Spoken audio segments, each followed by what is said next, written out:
بہت غور سے سنیے گا، اگر یہ شروع میں کچھ پھسل گیا تو بہت کچھ اچھل جائے گا۔ اللہ پاک ارشاد فرماتا ہے وَمَا خَلَقْتُ الْجِنَّ وَالْإِنسَ إِلَّا لِيَعْبُدُونِ، میں نے انسان اور جنات کو نہیں بنایا مگر اپنی عبادت کے لیے۔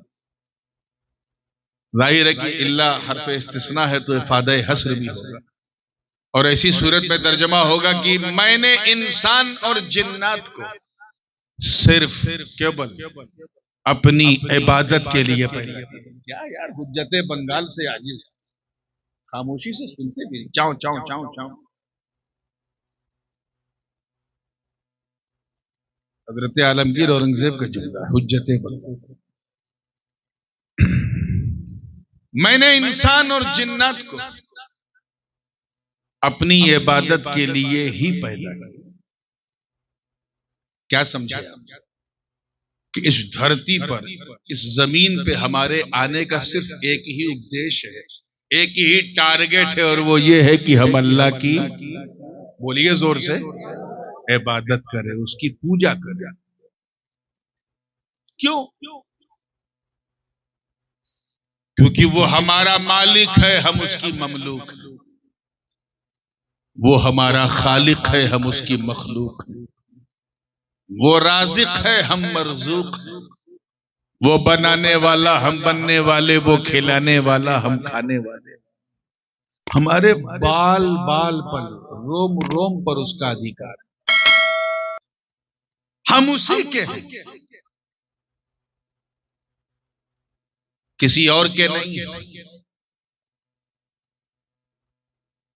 ٹھیک اسی مفہوم کو اور واضح کرنے والی ایک آیت کریم، ہم لوگ اکثر اسے دہراتے ہیں، پڑھتے ہیں، بچے بچے کو یاد ہے، اور کبھی کوئی سمسیا یا کوئی پریشانی یا کوئی دکھد سماچار سنتے ہیں تو اس آیت کو ضرور پڑھتے ہیں، اتنی مشہور آیت۔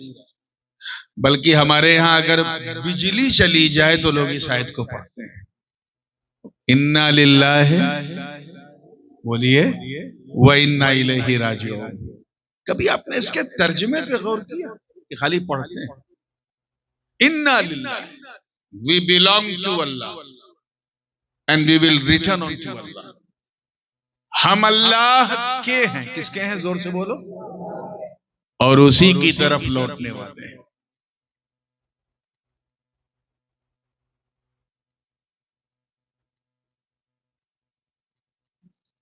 آپ ذرا خیال کرتے چلیں،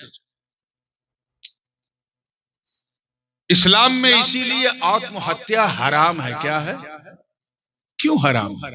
کیونکہ ہم نے اپنی جان کو اپنی چیز سمجھی، جبکہ وہ ہماری چیز نہیں تھی، ہمارے پاس تو امانت تھی، مال اللہ کا، تو ہم نے اللہ کی امانت میں خیانت کیا، اس لیے آتم ہتیا کرنا اسلام میں حرام۔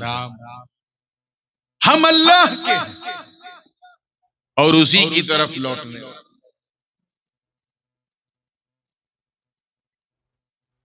یہ لوٹنا بھی بڑے عجیب انداز کا ہے۔ پہلے ہم آتما جگت میں تھے، روحوں کی دنیا میں، جہاں حجت ہو رہی ہونے دو، آپ ادھر توجہ کرو۔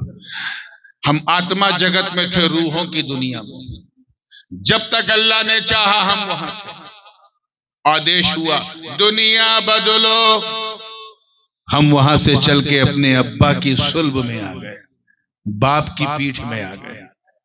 جب تک اللہ نے چاہا ہم وہاں، 5 سال 10 سال بس، حکم ہوا دنیا بدلو، ہم وہاں سے چل کے اماں کے پیٹ میں، اب 6 مہینہ 7 مہینہ 8 مہینہ 9 مہینہ زیادہ 10 مہینہ، جب تک اللہ نے چاہا ہم وہاں، حکم ہوا دنیا بدلو، تو ہم یہاں آ گئے، اس مصیبتستان میں، اس ٹینشنستان میں، سارا لفڑا یہی، سارا جھگڑا یہی، سارا ٹینشن۔ جب تک اللہ چاہے گا ہم یہاں رہیں گے، بولو جوڑے جوڑے، چاہے 10 سال 20 سال 50 سال 60 سال 70 سال 80 سال 90 سال، بس اب کوئی سنچری نہیں مار پاتا،